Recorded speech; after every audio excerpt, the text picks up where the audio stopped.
자, 이제 85강 강의로 들어가도록 하겠습니다. 이번엔 계속 저번 강의에 이어서 상가 건물 임대차 보호법인데요.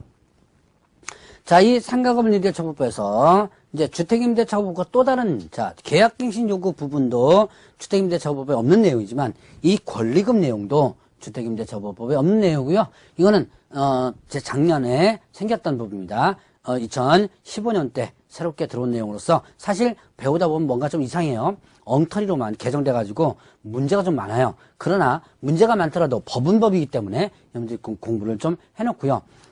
앞으로 개정된다고 하는데 언제 개정할지 모르겠습니다. 개정되면 그때 다시 한번 체크를 해서 한번 또 강의를 또 하도록 하죠. 자, 이때 권리금과 관련된 부분인데요. 자, 권리금은 임대차 목적물인 상가 건물에서 영업을 하는 자 또는 영업을 하려는 자, 영업하는 자나 하려는 자가 영업시설의 비품, 거래처, 신용영업사 노하우, 상가 건물의 위치에 따른 영업상의 자 유형, 무형의 재산적 가치의 양도 또는 이용대가, 재산적 가치의 양도나 그 이용대가로서 임대인이나 임차인에게 보증금과 차임외에 지급하는 금전의 대가다. 금전의 대가를 뭐라 한다? 권리금이다. 권리금은 판례상 나타난 부분에 있어서 법조문에 이렇게 규정되었습니다. 그러니까 이거는 뭐 달달달 외울 필요 없이 그렇구나라고 해서 그냥 넘어가면 돼요.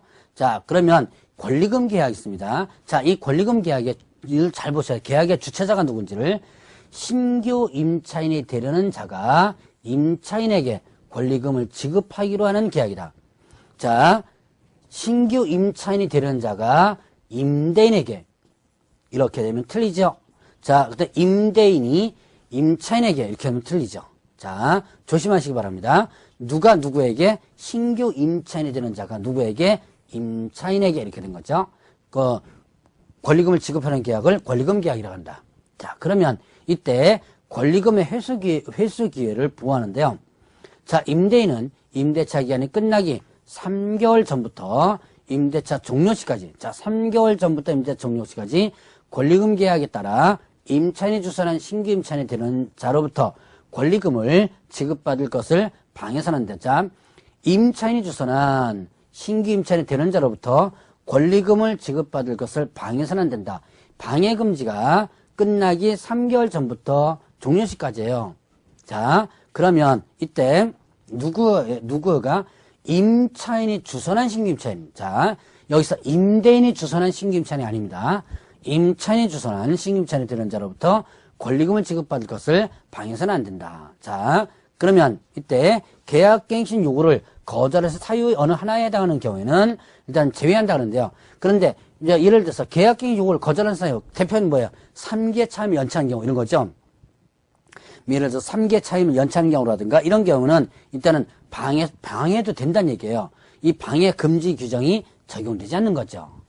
자, 그러면 이때 금지되는 방해인을 보게 되면요. 임차인이 주선한 신규 임차인이 되려는 자.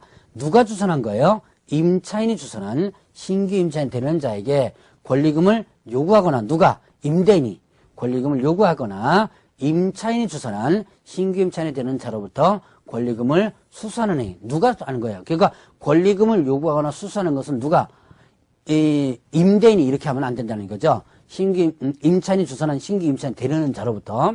자, 그리고 임차인이 주선한 신규 임차인이 되려는 자로 하여금 임차인에게 권리금을 지급하지 못하게 하는 해. 자, 임차인이 주선한 자. 여기에는 임대인이 주선이 아니에요. 임차인이 주선한 신규 임차인이 되려는 자는 자로 하여금 자, 이게 임차인이 주선한 신규 임차인 자에게 얘한테 권리금 주지 마. 이렇게 요구하는 거죠. 그렇게 해서는 안 된다라는 부분이에요. 자, 그 다음에 또 임차인이 주선한 신규 임차인이 되는 자에게 상가 건물에 관한 조세 공과금, 주변 상가 건물의 차임 보증금 그 밖에 부담에 따른 금액에 비추어 현저히 고액의 차임과 보증금을 요구하는 행위. 자, 이건 뭐냐면 상가 임대차 보증금이나 월세를 이걸 너무 터무니없이 시세보다 너무 터무니없이 요구하는 거예요. 그래놓고 뭐 하는 거야? 하든지 말든지 맘대로 해. 대부분 계약을 깨려고 많이 요구하는 경우가 있죠. 계약을 깨려고 요구할 때 이렇게 터무니없이 요구하는 경우가 많아요. 자, 이렇게 해서는 안 된다라고 하는 부분이죠. 자, 그 다음에 또 그 밖에 정당한 사유 없이 임대인이 임차인이 주선한 신규 임차인 되는 자와 임대차 계약을 체결을 거절하니 정당한 사유 없이 임대차 계약을 거절해서는 안 된다는 얘기예요. 정당한 사유 없이. 자, 이렇게 금지되는 행위, 결국 금지되는 행위는 결국 누구에게는 이거야. 자, 임대인이 임차인이 주선, 자, 임대인이 주선은 아니에요. 임차인이 주선의 신규 임차인에게 뭐 보증금을 받거나 요구하거나 또 권리금 지급하지 못하게 하거나 아니면 또 터무니없이 보증금이나 월세를 요구하거나 그 외에도 임대차 계약을 거절하거나 이렇게 하면 안 된다는 얘기죠. 자, 그러면 이때 이제 임대차 계약 체결을 거절하지 못한다 그러는데요. 거절할 수 있는 예외적인 규정이 있습니다. 자, 임대차 계약의 체결을 거절할 수 있는 경우는 어떤 경우냐? 임차인이 주선한 신규 임차인 되려는 자가 보증금 또는 차임을 지급할 자력이 없는 경우. 참 이 문장을 보면요. 엉터리로 개정됐다는 거, 이 엉터리로 만들었다는 것이 상당히 많이 보이는데 여러분들도 이해가 잘 안 되는 경우가 있을 거예요. 이거는 국회에서 법을 만들 때 적어도 이 법을 만드는 사람이 상가임대차를 한 번이라도 좀 임차인이거나 임대인으로서 한 번이라도 좀 해본 사람이 하나도 없는 것 같아요. 그래서 자, 이런 보면 좀 이게 이해가 안 되는 경우가 좀 많습니다. 임차인이 주선한 신규 임차인 되려는 자가 보증금 또는 차임을 지급할 자력이 없는 경우 실제로 어떻게 알아요, 이걸? 들어오는 사람이 자력이 있는지 없는지 실제로 모르거든요. 자, 그러면 또 임차인이 주선한 신규 임차인이 되려는 자가 임차인으로서 의무를